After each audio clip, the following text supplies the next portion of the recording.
Hello, good evening मेरे प्यारे साथियों। पैरा मेडिकल के नंबर 1 चैनल बायो वर्ल्ड में आपका हार्दिक स्वागत है।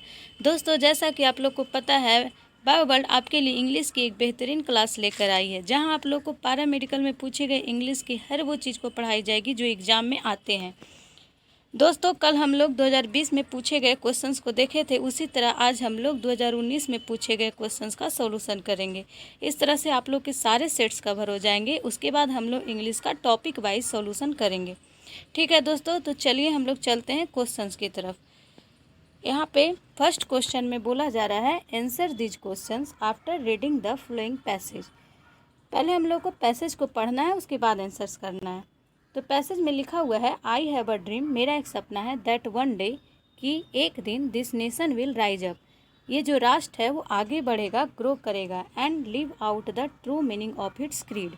क्रीड मीन्स होता है दोस्तों धर्म जाति। बोल रहा है and live out the true meaning of its creed, धर्म के बारे में अर्थ को समझेगा कि धर्म का सच्चा अर्थ क्या होता है। वी होल्ड दिस ट्रूथ्स, और हम लोग इस सच्चाई को जानेंगे, टू बी सेल्फ एविडेंट, स्पष्ट रूप से, that all man are created equal, कि सभी मैन हैं जो इक्वल हैं। तो इस पैसेज से रिलेटेड क्वेश्चंस हैं। फर्स्ट क्वेश्चन में बोला जा रहा है, हु स्पोक दिस, ये जो पैसेज है वो किसके द्वारा बोला गया है। तो दोस्तों, पैसेज में ऐसा कुछ बताया नहीं गया है कि ये पैसेज किसके द्वारा बोला गया। ये जो पैसेज है वो 11-12 बुक से रिलेटेड है। तो ये पैसेज मार्टिन लूथर किंग के द्वारा लिखा गया है, इसलिए इसका ऑप्शन डी सही आंसर है। तो इस तरह से हम लोग नेक्स्ट क्वेश्चंस को देखेंगे। ये भी पैसेज से रिलेटेड ही है। बोला जा रहा है, which nation he was talking about, ये जो पैसेज है वो किस राष्ट्र के बारे में बात कर रहा है। तो दोस्तों, ये जो पैसेज है वो यूएसए के बारे में, यूएसए के राष्ट्र के बारे में बताया जा रहा है, वहाँ की इक्वालिटी के बारे में बताया जा रहा है, इसलिए ऑप्शन नंबर ए बिल्कुल सही आंसर है। अब हम लोग आगे देखते हैं।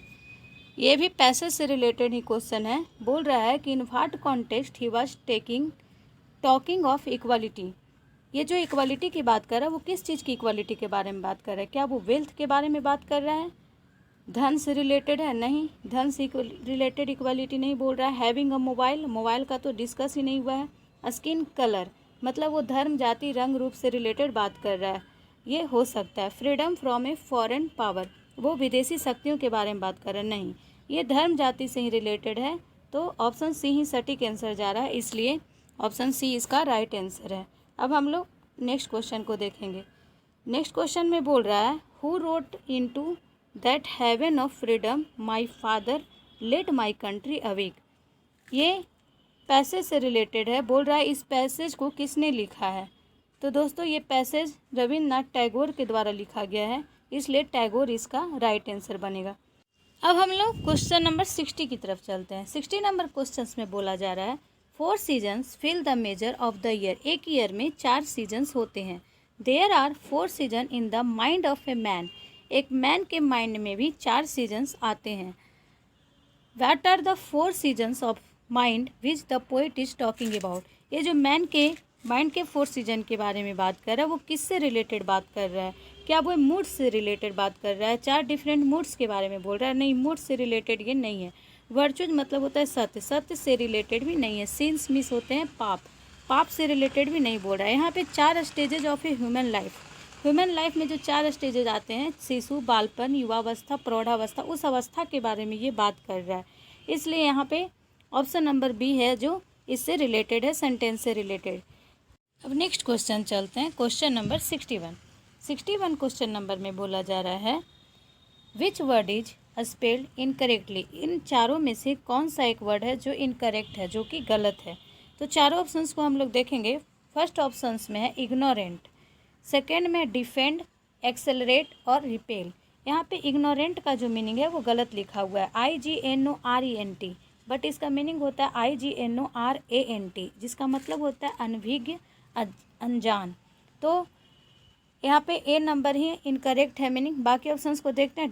डिफेंड मिस होता है रक्षा करना, जो कि सही है। एक्सेलरेंट मिस होता है गति को बढ़ा देना, ये भी सही है। और रिपेल मिस होता है विकर्षित करना, ये भी सही है। तो यहाँ पे बी और डी और सी सही है, ए ऑप्शंस गलत मीनिंग है, इनकरेक्ट है, इसलिए ऑप्शन नंबर ए है जो राइट आंसर्स हो जाएंगे। अब हम लोग 62 नंबर क्वेश्चंस की तरफ चलते हैं। 62 नंबर क्वेश्चंस में बोला जा रहा है which word is spelled correctly. अब यहाँ पे करेक्टली पूछा जा रहा है कि करेक्ट कौन सा वर्ड है।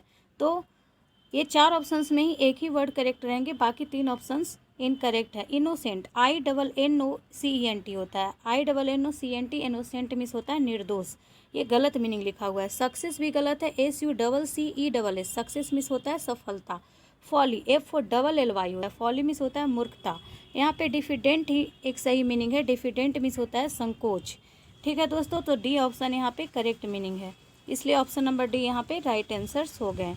अब हम लोग नेक्स्ट क्वेश्चंस को देखते हैं। नेक्स्ट क्वेश्चन है 63 नंबर क्वेश्चन। 63 नंबर क्वेश्चंस में ये बोला जा रहा है which sentence is written incorrectly. इस सेंटेंस में चारों ऑप्शंस में एक है जो इनकरेक्ट है, गलत है। As a wrong word is use, इसमें एक रॉन्ग वर्ड यूज किया गया है, तो उस रॉन्ग वर्ड को हम लोग को बताना है कि किस सेंटेंस में रॉन्ग वर्ड है। फर्स्ट ऑप्शंस में बोला जा रहा है our principal is a good man. एक होता है प्रिंसिपल, एक होता है प्रिंसिपल, दोनों प्रिंसिपल में थोड़ा सा डिफरेंट है, एक के लास्ट में AL है और दूसरा के लास्ट में LE होता है। ये जो प्रिंसिपल यहाँ पे दिया गया है इसका अर्थ होता है प्रधानाध्यापक। तो our principal is a good man, हमारे प्रधानाध्यापक एक अच्छे आदमी हैं, ये सेंटेंस करेक्ट लिखा हुआ है। अब नेक्स्ट ऑप्शंस में है he has no principle in life, वो लाइफ से रिलेटेड बात कर रहा है कि उसके लाइफ में कोई भी सिद्धांत नहीं है, तो सिद्धांत वाला प्रिंसिपल का मीनिंग LE होता है, इसलिए यहाँ पे प्रिंसिपल लगा दिया प्रधानाध्यापक वाला, इसलिए ऑप्शंस गलत हो गए। अब हम लोग और ऑप्शंस देख लेते हैं। थर्ड नंबर ऑप्शंस में the lion is a beast of prey, lion जो है वो जंगल का शिकारी है, ठीक है, जंगल में शिकार करता है। डी नंबर ऑप्शंस है I have no peace of mind, हमारे पास शांति नहीं है। तो A, C और D करेक्ट सेंटेंस है, सिर्फ ऑप्शन नंबर बी है जो इनकरेक्ट है प्रिंसिपल के कारण, इसलिए बी नंबर जो है रॉन्ग वर्ड यूज किया गया, इसलिए ऑप्शन नंबर बी सही हो जाएगा। अब हम लोग चलते हैं क्वेश्चन नंबर 64 की तरफ। क्वेश्चन नंबर 64 में फिल इन द ब्लैंक्स दिया गया है N blank man will do nothing, एक ऐसा व्यक्ति जो कि कुछ नहीं कर सकता है। तो सेंटेंस के अनुसार हम लोग ऑप्शंस को देखेंगे। ऑप्शंस में बोला जा रहा है आइडियल, आइडियल मीन्स होता है आदर्श, आदर्श होता है अच्छे विचार, अच्छे मार्ग पे चलने वाला, जो कि एक पॉजिटिव वर्ड है।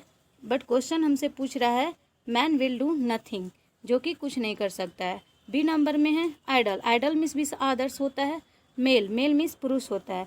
ये तीनों ऑप्शंस सेंटेंस से रिलेटेड नहीं कर रहे हैं। ऑप्शन नंबर सी है IDLE, ये आइडल मीन्स होता है आलसी व्यक्ति।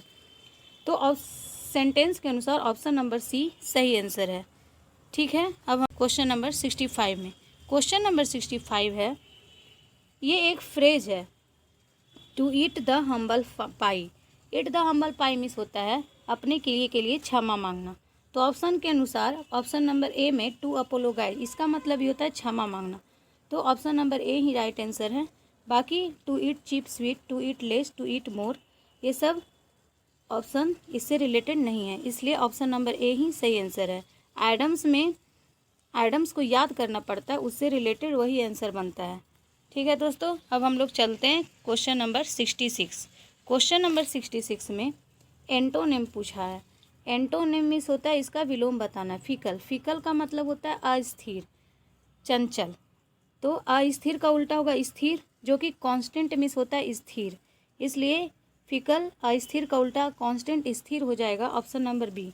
ए ऑप्शन में दिया गया फाइनल, फाइनल मीन्स होता है आखिरी। फैमिलियर मीन्स जाना पहचाना। फुल मीन्स पूरा, फुल मीन्स भरा हुआ, ठीक है। तो फीकल के अनुसार ऑप्शन नंबर बी यहाँ पे राइट आंसर है। नेक्स्ट क्वेश्चन है which is not a synonym for Citadel. Citadel means होता है गढ़ या किला, ठीक है। तो सिनोनिम, सिनोनिम मतलब होता है कि उसी का मीनिंग, उसी के जैसा, तो इसमें नॉट अ सिनोनिम, जो इसका सिटाडेल का अर्थ नहीं देता है।